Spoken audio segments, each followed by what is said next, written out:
அரசியல் களத்தில் எம்ஜிஆர் மீண்டும் ஒரு விஜயா பார்க்குறாங்க, எப்படி எடுத்துக்குது? ஒரு பெரிய ஒரு கல்விமான் இல்லை எம்ஜிஆர். மிக ஆரம்ப கல்வி கூட படிக்க முடியாத வறுமை. Nedunchezhiyan, SDS, Panruti Ramachandran, PH Pandian, GR Edmund எல்லாம் மிகப்பெரிய கல்விமான்கள். இத்தனை கல்விமான்களை வைத்து எம்ஜிஆர் எப்படி குழந்தைவேலு, முத்துச்சாமி, எம்ஏ இப்போ திமுக இருக்காருல வீட்டு வசதித்துறை, இவர்களெல்லாம் யாருடைய அமைச்சர்கள்? எம்ஜிஆருடைய அமைச்சர். கருணாநிதியுடைய அமைச்சரவையில் இந்த பட்டியல் எடுத்தால் எல்லாம் அடியாள் வேலை பார்ப்பதற்காக கருணாநிதியால் கண்டுபிடிக்கப்பட்ட நபர்கள் தான். கருணாநிதி கேட்குறாங்க, ஸ்டாலின் எப்படி அரசியல், அவனுக்கு பிடிச்ச தொழிலை தேர்ந்தெடுத்துட்டான்னு. இது அவருக்கு தொழில். ஆனால் எம்ஜிஆருக்கு அது தொழில் அல்ல, நடிப்பு தான் தொழில்.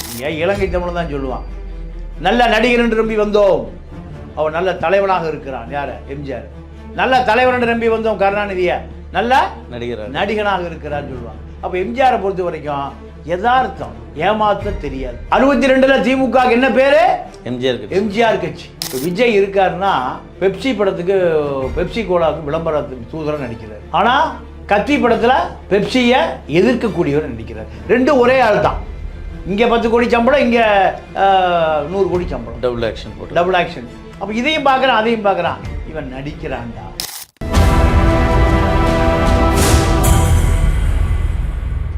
நேயர்களுக்கு வணக்கம். இன்று நம்மோடு அரசியல் பேச இணைந்திருக்கிறார் மூத்த பத்திரிகையாளர் திரு தமிழர் பாண்டியன் அவர்கள். வணக்கம் சார். வணக்கம். விஜய் களத்தில் இருக்கிறவங்க தான் எம்ஜிஆரை பற்றி பேசுகிறாங்க. அதிமுகவில் இருக்கிற எடப்பாடியும் எம்ஜிஆரை பற்றி மறந்துருக்கலாம். ஆனால் இன்றைக்கி களத்தில், அரசியல் களத்தில் எம்ஜிஆர் மீண்டும் ஒரு விஜயா பார்க்குறாங்க, எப்படி எடுத்துக்குது?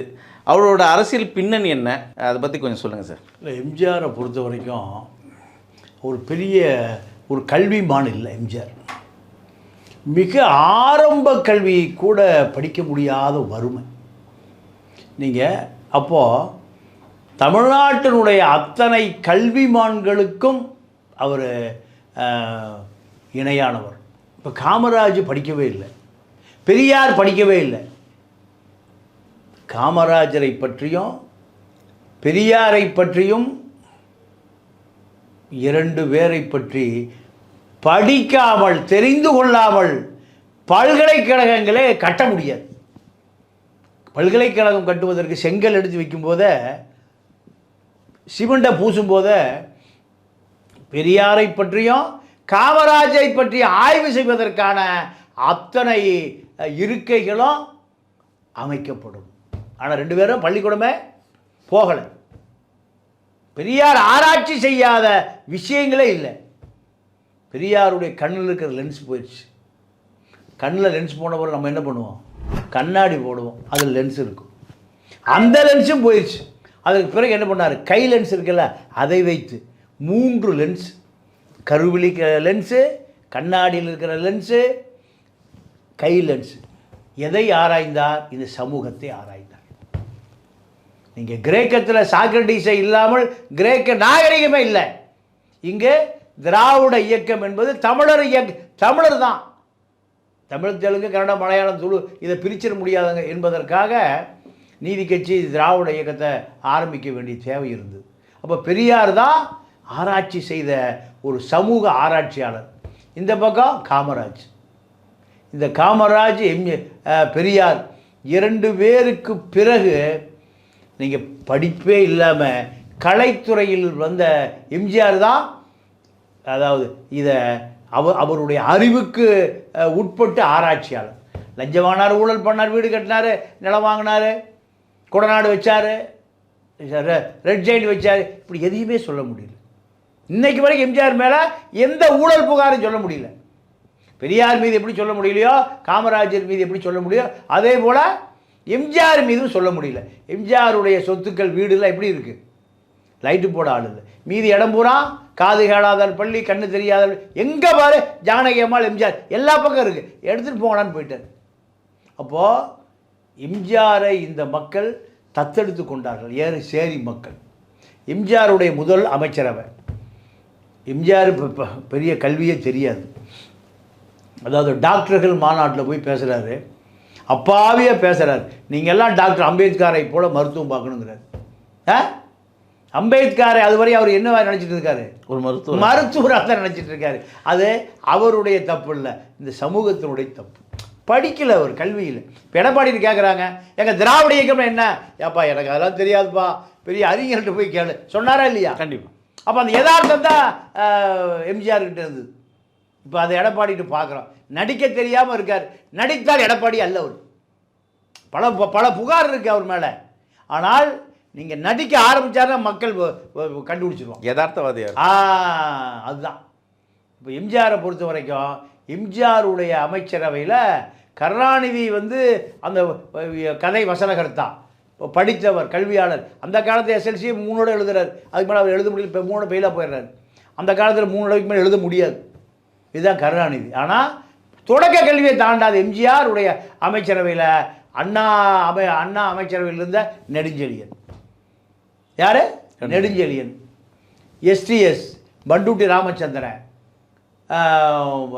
பிஹெச் பாண்டியன், ஜிஆர் எட்மண்டு எல்லாம் மிகப்பெரிய கல்விமான்கள்.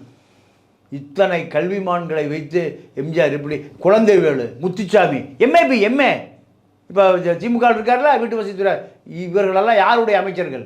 எம்ஜிஆருடைய அமைச்சர். கருணாநிதியுடைய அமைச்சரவையில் விவசாய கூலியா மாட்டு வண்டி ஓட்டிய அன்பில் தர்மலிங்கம், மகேஷுடைய தாத்தா. மாவட்ட செயலாளர் லோடுமேன் தூத்துக்குடி பெரியசாமி, மூட்டை தூக்குவோர். இந்த பட்டியல் எடுத்தால் எல்லாம் அடியாள் வேலை பார்ப்பதற்காக கருணாநிதியால் கண்டுபிடிக்கப்பட்ட நபர்கள் தான். ஏன் அண்ணாவுக்கு சம்பத்துக்கு சண்டை, சம்பத்தை அடித்து ஓட விடணும். பெரிய கல்விமான், பெரியாருடைய பேரன், அதிகாரத்தை தன்னுடைய கட்டுப்பாட்டு கொண்டு வரணும் கருணாநிதி. அதனால் மூட்டை தூக்குறவன், வண்டிகள் இருக்கிறவன், ரிக்ஷா ஓட்டுறவன், சீதாபதி, சென்னை சீதாபதி டாக்ஸி டிரைவர், இப்படி இப்போ பல பேரை கருணாநிதி வச்சுக்கிட்டார். ஆனால் எம்ஜிஆரை பொறுத்தவரை எம்ஜிஆர் நீங்கள் 77, 80ங்க, ஒரு பைசா கூட ஊழல் கிடையாது. ஆட்சி கவிழ்க்கப்பட்டது. ஏன்? யாராவது பணம் வாங்கின லஞ்ச ஊழல் தெரிஞ்சதுன்னா அப்படியே தூக்கி வெளியே வீசிடுவாங்க. 80 கருணாநிதி காங்கிரஸோடு கூட்டு சேர்ந்து கள்ளக்கூட்டில் ஆட்சி கலைக்கப்பட்டது. அரசியலாக வேண்டாம்னு விட்டு வீட்டுக்கு போகிறான்ட்டார். எல்லாம் பதறாங்க, தலைவா எங்களை வேற கருணாநிதி எங்களை தொலைச்சே வருவார், உங்கள் பின்னாடி வந்துட்டோம், கருணாநிதி எங்களை முகவரியெல்லாம் ஆக்கிடுவார், தயவுசெய்து நீங்கள் தான். அப்போ தான் அவர் மீண்டும் அரசியலுக்கு வர்றார். அரசியல் அவருக்கு தொழில் அல்ல, குலத்தொழில் அல்ல. கருணாநிதி கேட்குறாங்க, ஸ்டாலின் எப்படி அரசியல், அவனுக்கு பிடிச்ச தொழிலை தேர்ந்தெடுத்துட்டான்னு. இது அவருக்கு தொழில். ஆனால் எம்ஜிஆருக்கு அது தொழில் அல்ல, நடிப்பு தான் தொழில். நீங்கள் இலங்கை தமிழ் தான் சொல்லுவான், நல்ல நடிகர் என்று நம்பி வந்தோம், அவன் நல்ல தலைவனாக இருக்கிறான். யார்? எம்ஜிஆர். நல்ல தலைவர் என்று நம்பி வந்தோம் கருணாநிதியை, நல்ல நடிகனாக இருக்கிறான்னு சொல்லுவாங்க. அப்போ எம்ஜிஆரை பொறுத்த வரைக்கும் யதார்த்தம், ஏமாற்ற தெரியாது. இதுதான் எம்ஜிஆர்கிட்ட உள்ள விஷயம். எம்ஜிஆரை பொறுத்தவரை நீங்கள் அண்ணா முதலமைச்சர் ஆக்குவதற்கு எம்ஜிஆருடைய செல்வாக்கு தேவைப்பட்டது. எப்போ? 67 எம்ஜிஆர் விஜயோட பொருத்தி பார்க்க முடியுமா? எம்ஜிஆர் அடிமட்டத்திலிருந்து வந்தாள். 1949 திமுக ஆரம்பிக்கப்பட்ட போது எம்ஜிஆர் காங்கிரஸில் இருந்தார். அவருக்கு அடையாளமே காங்கிரஸ் தான். சிவாஜி திமுக இருந்தார். சிவாஜி காங்கிரஸுக்கு போகிறாரு, எம்ஜிஆர் திமுகவுக்கு வர்றார். வந்த பிறகு நீங்கள் 1967 ஆட்சிக்கு வருகிற அந்த 18 வருடம் எம்ஜிஆருடைய உழைப்பு தான் திமுகன்னு உருவாச்சு. பட்டி தொட்டியெல்லாம் எம்ஜிஆர் படம் ஓடும். எம்ஜிஆரோட பிம்பம் தான் திமுகவாக இருந்தது. வேற என்ன? நீங்கள் அண்ணா 62 வத்தலக்குண்டுக்கு ஒரு மீட்டிங் போகிறார். கொட ரோட்டில் போய் ரயிலில் இறங்கிட்டார். கொட ரோட்டில் இருந்து வத்தலக்குண்டு போகணும். பஸ் கட்சிக்காரன் கார் எடுத்துகிட்டு வரணும், வரல. 6 மணிக்கு கூட்டத்துக்கு போகணும். இவர் ரயிலை விட்டு இறங்கிட்டார். வண்டியும் காணோம், வாசியும் காணோம். லாரி டிரைவர்கிட்ட போய் கேட்குறாரு, அப்பா என்னை கொண்டு போய் வத்தலக்குண்டு விட்டு உனக்கு நான் காசு தரணும். எதுக்கே வத்தலக்குண்டுக்கு போகிறேன்? என்ன விஷயம்? மீட்டிங் பேச போகிறேன். எந்த கட்சி மீட்டிங்கு? திமுக. ஓ, எம்ஜிஆர் கட்சியா?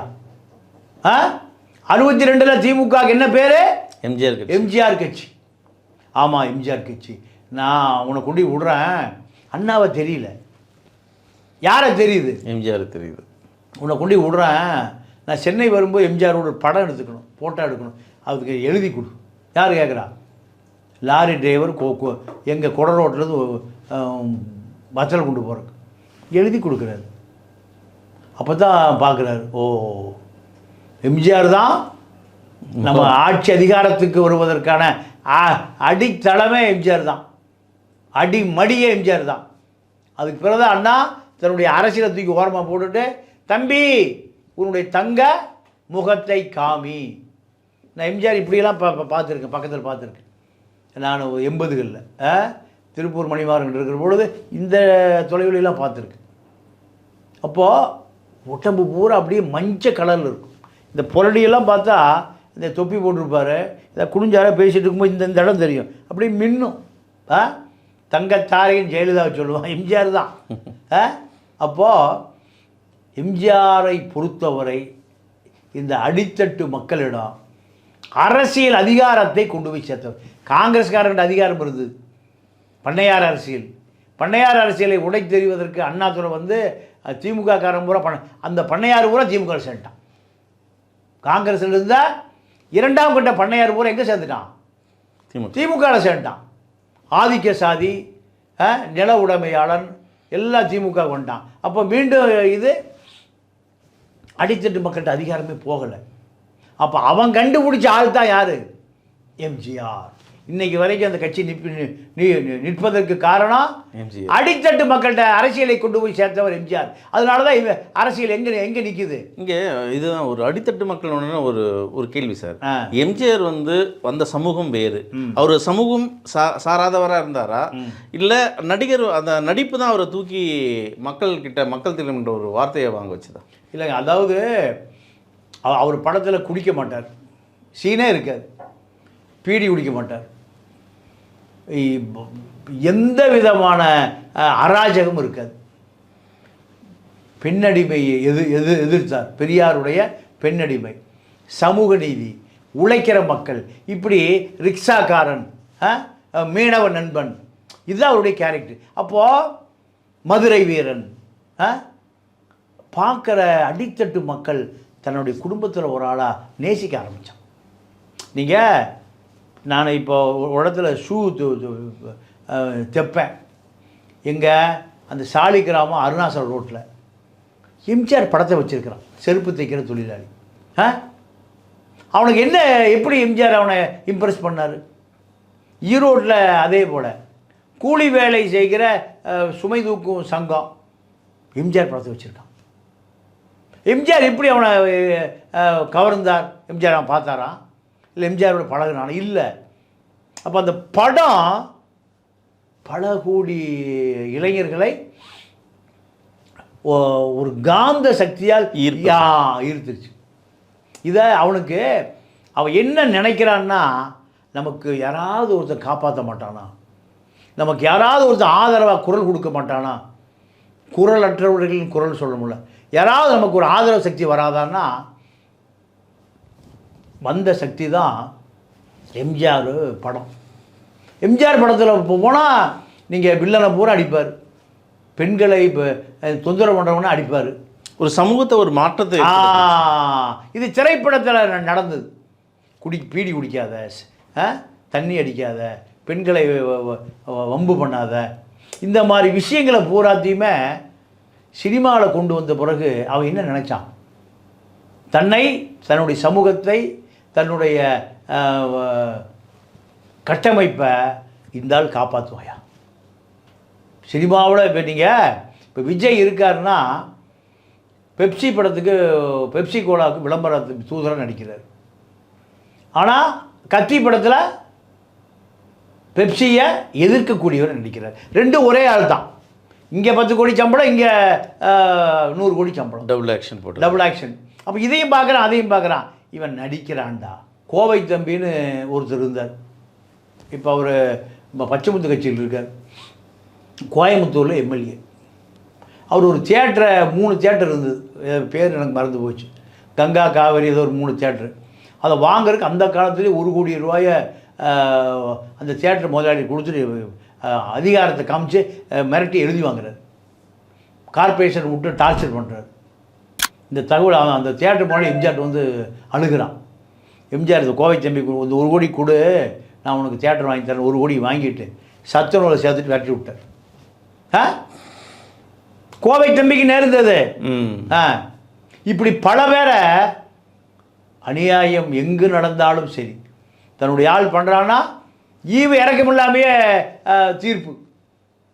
இப்படி திமுகலாம் எதிர்பார்க்கவே எந்த கட்சியும் எதிர்பார்க்க முடியாது. எம்ஜிஆரோட வாழ்வு முறை ஒரு ஒடுக்கப்பட்ட ஒரு சமுதாயத்தின் ஒரு தாழ்த்தப்பட்டிருக்கிற சமுதாயத்தின அரசியலை முன்னெடுத்து பயணத்தை நீங்கள் அழகாக சொன்னீங்க. உங்கள் நேரம் கருத்துக்கும் மிக்க நன்றி. நன்றி, வணக்கம்.